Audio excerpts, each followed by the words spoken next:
So we've done temperature and concentration slash pressure. Now we're going to move on to particle size or surface area. So in order to do this, we need to just talk very briefly about what we mean by particle size. So let's imagine in the last reaction, in the last video, we had the reaction magnesium plus hydrochloric acid gives us magnesium chloride plus H2. Okay, so let's think about the particle size of the magnesium, because this is acid, so it's a solution, and that's, we change the concentration of that. But let's suppose we're thinking about the magnesium. All right, now this here is a piece of magnesium. Now, obviously, a piece of magnesium doesn't read like this. This is just a way to explain it. So let's suppose that this piece of magnesium is it's two-dimensional, which obviously isn't true, but let's just pretend. It's 2 centimeters that way, and it's 2 centimeters this way. So what is the perimeter of this piece of magnesium? Well, 2 plus 2 plus 2 plus 2 is 8 centimeters. Okay, now let's imagine that I come along with a knife and I cut this piece of magnesium up into 4. All right, and I end up with this piece. Okay, that's this piece here, and that's 1 centimeter by 1 centimeter. This piece is this piece over here, also 1 centimeter by 1 centimeter. This piece over here, and this piece over here. Right, well, the perimeter of this first piece is 1, 2, 3, 4. So this is 4 centimeters. Okay, and this is 4 centimeters, and this is 4 centimeters, and this is 4 centimeters, which gives me 16 centimeters. So what you can see is that by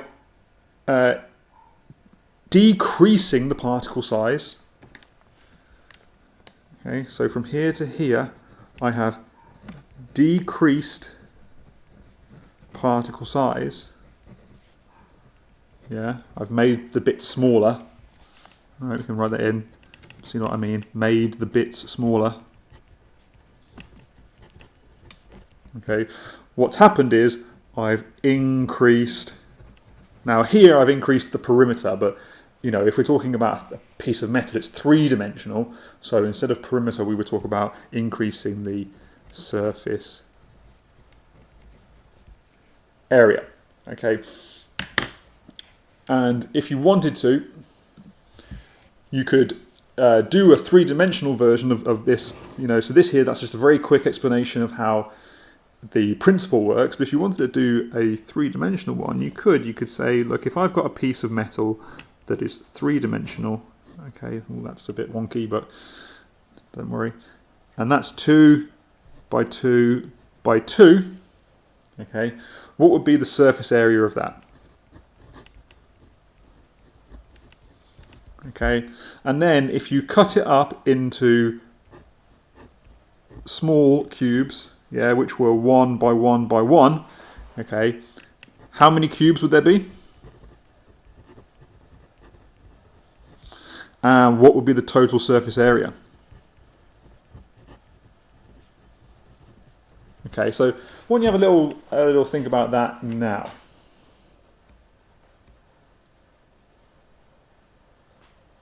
Okay, well, if you think about it, this cube here, well, each face is 2 by 2, so each face is 4 centimeters squared.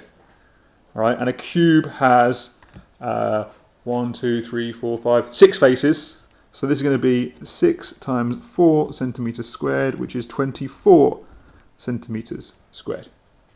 All right.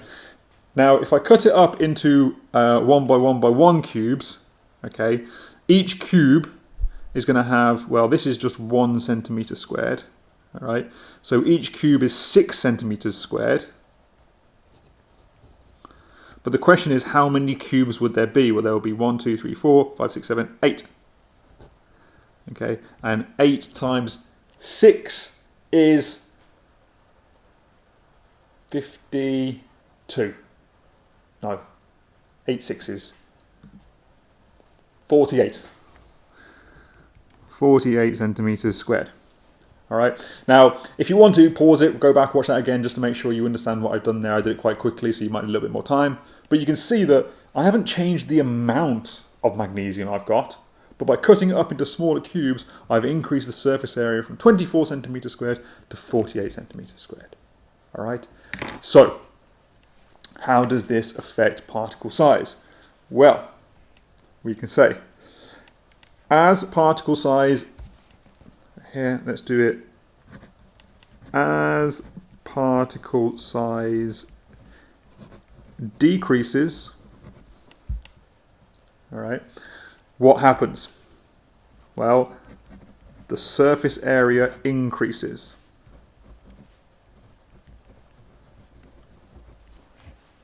Okay, now, if the surface area is increased, it means that more of the particles are exposed. So you can imagine that inside this metal here, okay, we might say that, you know, there are particles inside this particular square, all right, and here they are again in the smaller piece. Now, if we have this piece of metal, this particle is exposed to the surface, this particle is exposed to the surface, and this particle is exposed to the surface.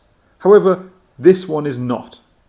But now, once we've cut it up, all of the particles are exposed to the surface, okay, which means that more are available for reaction. All right, so the surface area increases, which means more particles are available for reaction. And what does that mean? You guessed it, it means, therefore, the frequency of successful collisions will increase, and the rate increases. Okay, and you want to get that on a flashcard, so you can test yourself on that along with temperature and concentration. All right, so particle size, nice and straightforward. All right, which brings us on to our last factor, which is, oh, let's just go back a second, hold on, before we move on.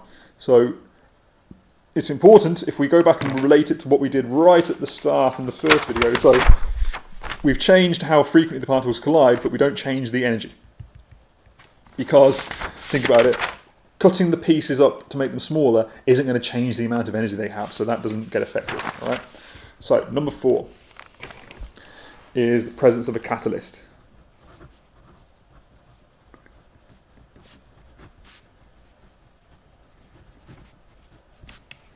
Okay. So the presence of a catalyst will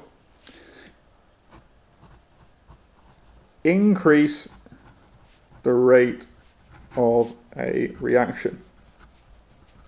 Okay, so I'm doing this a little bit backwards because the catalyst one's a little bit different from the last 3. Okay, all right. A catalyst increases the rate of reaction, but remains chemically unchanged at the end of the reaction. All right, so that is the definition of a catalyst that you will have come across earlier in year 8 or year 9. Okay, so it increases the rate of reaction, but it remains chemically unchanged at the end of the reaction. So how does this happen? Well, in order for us to understand this, it's helpful if we have a reaction profile. Okay, so you know those reaction profiles, they are important. You do need to know them. All right, so if you're not sure about reaction profiles, you need to go back and maybe watch that video again. So let's draw a reaction profile for an exothermic reaction. So an exothermic reaction, the reactants are going to be up here and the products will be down here. And I'll have the curve will go up and then it will come down. All right, so these are my reactants, these are my products. And I can label on here things like the overall energy change. Again, it doesn't really matter whereabouts in the graph you put it, as long as it goes from the level of the reactants to the level of the products. Okay, so that is my overall energy change. And I can also label up here from the reactants to the top of the curve the activation energy.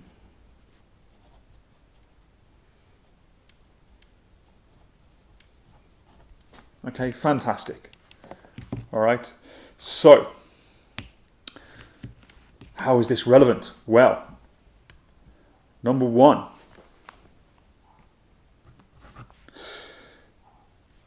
a catalyst provides an alternative reaction pathway with a lower activation energy.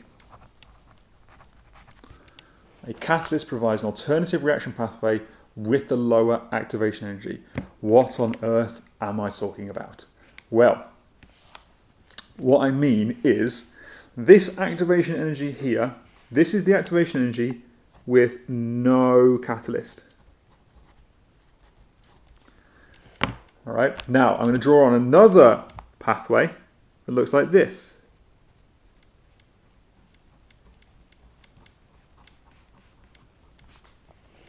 Okay, so this now, this is with a catalyst, whereas my original blue one was without a catalyst.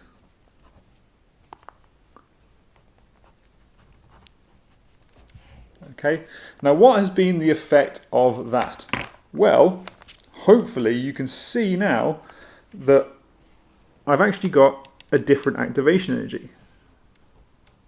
So this quantity here, this is the activation energy with a catalyst. All right, so it's really important that you can understand everything that's happening in this graph. All right, so I've got the position of the reactants and the products does not change, the overall energy does not change, but without a catalyst I have to go all the way up here, so I've got a large activation energy, and then down to my products. But if I add a catalyst, I only need to go up to here with a small activation energy, and then down to my products. Okay, so that's what I mean when I say a catalyst provides an alternative reaction pathway with a lower activation energy. Now,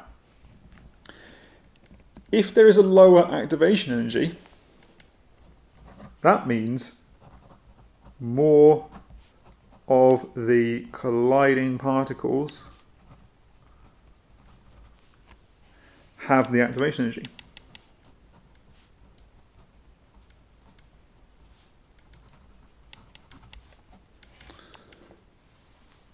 Okay? Because you can imagine if the activation energy here is, let's say it's 100 kilojoules, and then I decrease the activation energy to only 20 kilojoules, it means that more of the particles will have the activation energy. Okay, so then, of course, number 3 is this will increase the frequency of successful collisions.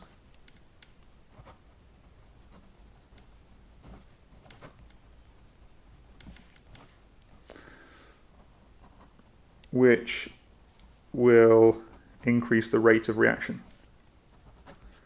Now, the most common misconception about this is going to be that rather than thinking that more particles have the activation energy, people will think that the particles have more energy. All right? So you need to make sure you understand that the particles don't have any more energy.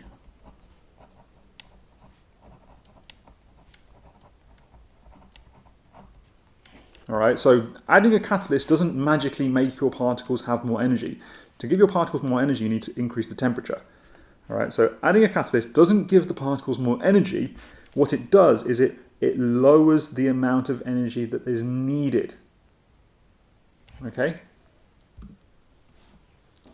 I'm lowering the barrier that is required. So it's sort of like saying, you can think of it like this. Let's say we have a competition in our class, and in order to get into the competition, you need to run 100 meters in 15 seconds.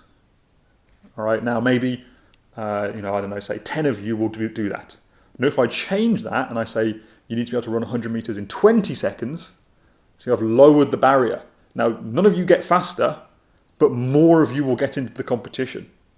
All right, so I don't change how fast you can run, I don't change how much energy the particles have, but I lower the barrier and more of you will get into the 100-meter competition, or more of you will be able to do a reaction. Okay? Excellent. So, just to finish, I've got one more question for you. Last week, we drew this graph in your book. All right, so you'll have this in your book from the notes from last week. And I said that, so this is generally the shape that any of these graphs will have. And you'll notice that all the graphs that I drew today, remember, I drew all these, they've all got the same kind of shape, haven't they? All right, so they all go up. Okay, they start off kind of steep, then they get shallower and they go flat. My question is, why does that happen? Why do the graphs look like that? Why don't they go like this? All right, have a think about that for a second.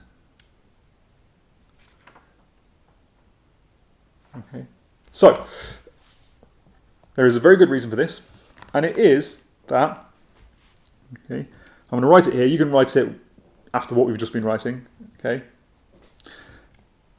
It's obviously going to be one of the four factors, isn't it? It's going to be temperature, concentration, particle size, or catalyst. So which one of those is it?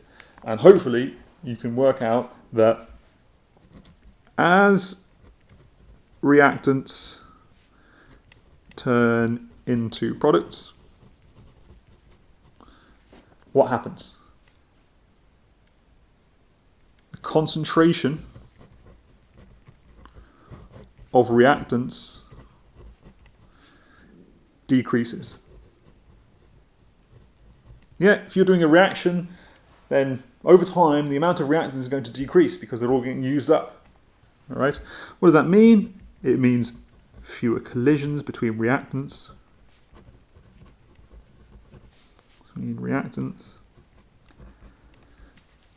And because there are fewer collisions, then we have frequency of successful, the rest, therefore rate, the rest. Yeah? If there are fewer collisions, the frequency of successful collisions will decrease, and therefore the rate will decrease. And that's why the rate slows down over time, because there are fewer reactants, fewer collisions, frequency of successful collisions decreases, and the rate decreases. Okay? All right. So, I know that's a lot of information today. My suggestion to you is that you get as much of it onto flashcards as possible. Okay, so we did the first two for temperature and concentration. You need to do the next two for particle size and for a catalyst.